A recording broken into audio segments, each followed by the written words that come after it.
नमस्कार, मैं प्रिया राज। आप देख रहे हैं एक न्यूज 24। आपको बता दें इस वक्त की सबसे बड़ी खबर निकलकर सामने आ रही है, जहां अब राजनीति में कई सवाल उठ रहे हैं। मुख्यमंत्री नीतीश कुमार की पहल हर कोई देखता है और हालांकि प्रगति यात्रा के बीच मुख्यमंत्री नीतीश कुमार की चर्चाएं कुछ ज्यादा ही तेज हो गई। इस बीच एक ऐसी खबर आई है जिसके बाद से हर कोई चौंक गया है। सीएम नीतीश ने 32 पन्ने का बड़ा चिट्ठी लिखा है, वो भी किसे? तो माननीय प्रधानमंत्री नरेंद्र मोदी को। हालांकि ये चिट्ठी में ऐसा क्या है जिसको लेकर तरह तरह की बातें हो रही है और ये भी कैसे लगाई जा रही है कि मुख्यमंत्री नीतीश कुमार कहीं अगले आने वाले चुनाव को लेकर तो नहीं कहीं बड़ी फरमान जारी कर दिए। हालांकि हमेशा से देखा गया है कि चुनाव नजदीक आता है तो कभी अधिकारियों का तबादला नीतीश कुमार करते नजर आते हैं, तो कभी कई कार्यों की विश्लेषणात्मक ग्रहण करते नजर आते हैं, जो कहीं ना कहीं एक बदलता रूप और बदलती राजनीति को पेश करता है। लेकिन इस बार 32 पन्ने की वो चिट्ठी को लेकर माननीय प्रधानमंत्री नरेंद्र मोदी भी शॉक्ड हो गए हैं। तो चलिए सबसे पहले मैं आपको बता दें कि उस 32 पन्ने में ऐसा क्या है।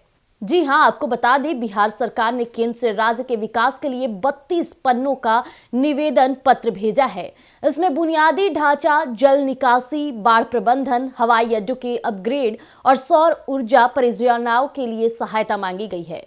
नीतीश कुमार का मानना है कि नई योजनाओं से राज्य की आर्थिक प्रगति और रोजगार के अवसरों में भी वृद्धि होगी। हालांकि जो तरह तरह की बातें उठ रही थी, इस 32 पन्ने का जिक्र बार बार किया जा रहा था, क्योंकि एक तो चुनाव नजदीक है और दूसरी तरफ मुख्यमंत्री नीतीश कुमार का रवैया भी बता रहा था कि किस तरह से नीतीश कुमार एक्टिव नजर आ रहे हैं। इस बीच देश के प्रधानमंत्री नरेंद्र मोदी को 32 पन्ने का पत्र भेजना ये खुद में बड़ी बात हो जाती है। तो आपको बता दें बिहार में इस साल विधानसभा चुनाव होने वाला है। इससे पहले राज्य सरकार ने केंद्र सरकार से विकास के लिए 32 पन्नों का प्रस्ताव भेजा है। इसमें मुख्यमंत्री नीतीश कुमार ने राज्य के बुनियादी ढांचे और विकास परियोजनाओं के लिए आर्थिक मदद मांगी है। बाढ़ नियंत्रण और जल निकासी पर खास ध्यान दिया गया है, क्योंकि इन दिनों जो भी मामले निकलकर सामने आए वो ज्यादातर जल निकासी और बाढ़ से संबंधित थे। हालांकि लोगों की क्षति होती आई है, ये नीतीश कुमार अच्छे से समझते हैं। साथ ही हवाई अड्डों के विकास और सौर ऊर्जा परियोजनाओं पर भी जोर दिया है। दरअसल नीतीश कुमार की सरकार ने चुनावी साल में केंद्र सरकार से कई तरह की मदद की गुहार लगाई है। इनमें प्रमुख रूप से बाढ़ नियंत्रण, नए हवाई अड्डे, सौर ऊर्जा और आर्थिक सहायता शामिल है। अब सरकार का मानना है कि इन परियोजनाओं से हो सकता है कि राज्य का विकास होगा। तो वहीं इस बात की संलिप्तता को बरकरार रखने के लिए डिप्टी सीएम यानी कि सम्राट चौधरी ने बताया कि 26 जिलों में जल निकासी सुधारने के लिए नए पुल और पुलिया बनाने की जरूरत है। नेपाल सरकार के साथ मिलकर ऊंचे बांध बनाने का भी प्रस्ताव भी है। इससे गंडक, कोसी और कमला नदियों में आने वाली बाढ़ को रोका जा सकेगा। बाढ़ नियंत्रण के लिए बिहार सरकार ने केंद्र से 13,000 करोड़ रुपए मांगे हैं। यह 90% केंद्रीय सहायता वाली योजना के तहत होगा। इस बीच आपको बता दें कि इसके अलावा राज्य सरकार ने अतिरिक्त उधार की सीमा बढ़ाने की भी मांग की है। डिप्टी सीएम ने सुझाव दिया कि बिहार को 1% जीएसडीपी की छूट मिले जब तक राज्य की प्रति व्यक्ति आय राष्ट्रीय औसत के बराबर ना हो जाए। अब इस बीच एक और सवाल उठता है कि दरभंगा हवाई अड्डा, जो कि अंतर्राष्ट्रीय स्तर का बनाने की योजना है, राजगीर और भागलपुर में नई हवाई अड्डे भी बनाए जाएंगे। इनसे पर्यटन को बढ़ावा मिलेगा और स्थानीय लोगों को रोजगार के अवसर मिलेंगे। इस बीच हवाई अड्डों के विकास से राज्य की अर्थव्यवस्था को मजबूत की जाएगी। अब इस बीच एक और सवाल उठा है कि 2025 के विधानसभा चुनाव से पहले बिहार सरकार को केंद्र से विशेष पैकेज मिलने की उम्मीद है। जी हां, इन योजनाओं से राज्य के बुनियादी ढांचे, जल निकासी, ऊर्जा क्षेत्र में सुधार होगा।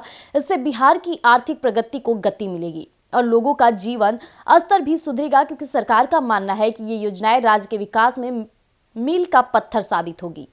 हालांकि इसे गौर फरमाया जाए तो नीतीश कुमार ये 32 पन्ने की निवेदन नहीं बल्कि बिहार के नए ढांचे और मजबूत बुनियादी का एक प्रारूप है, जो कि नीतीश कुमार ने माननीय प्रधानमंत्री नरेंद्र मोदी से साझा किया है। हालांकि बिहार को लेकर हर कोई चाहता है कि बिहार का विकास हो, आर्थिक गतिविधियों पर ध्यान दिया जाए। हालांकि पर्यटक के मामले में बिहार का तो रूप अब बदलता ही जा रहा है। जब से युवाओं के अंदर क्रेज बढ़ा है सोशल मीडिया का, इस दौरान कहीं ना कहीं हमारे बिहार में ऐसी तमाम चीजें हैं जो लोगों को जागरूकता के साथ साथ आकर्षित करने का भी कार्य करता है। इस बीच नीतीश कुमार की यह पहल काफी सराहनीय है कि बिहार के लोगों के बारे में, बिहार की जनता के बारे में, और सबसे बड़ी मुद्दा जहां बिहार विधानसभा चुनाव है, इस बीच बिहार के विकास में सोचना ये एक अच्छे राजनीतिज्ञ का एक प्रारूप होता है, जो नीतीश कुमार इस वक्त कर रहे हैं। इस बीच ये 32 पन्ने की जो लिस्ट जारी हुई है, आखिरकार अब देखने वाली होगी कि प्रधानमंत्री नरेंद्र मोदी इस पर कब तक मोहर लगाते हैं। और इससे ये भी बातें हो रही है कि बिहार में सुधार के लिए न सिर्फ बाढ़, ऊर्जा, बल्कि कई धरातल पर कार्यों का होना भी लाजमी हो जाएगा। और बिहार का जो नया रूप होगा वो हो सकता है कि अन्य राज्यों के कंपैरिजन में कुछ ज्यादातर आगे बढ़ चढ़ कर होगा, क्योंकि बिहार का जो नाम है वो काफी चर्चे में रहा है। इन दिनों ध्यान दिया जाए तो सोशल मीडिया के दौर आने के बाद से बिहार में तमाम गतिविधियां होती रही, पर्यटक के नए नए अवसर देखे गए, जो कहीं ना कहीं बिहार का बदलता एक रूप है। तो ऐसे तमाम अपडेट्स के लिए बने रहिएगा एक न्यूज़ 24 पर।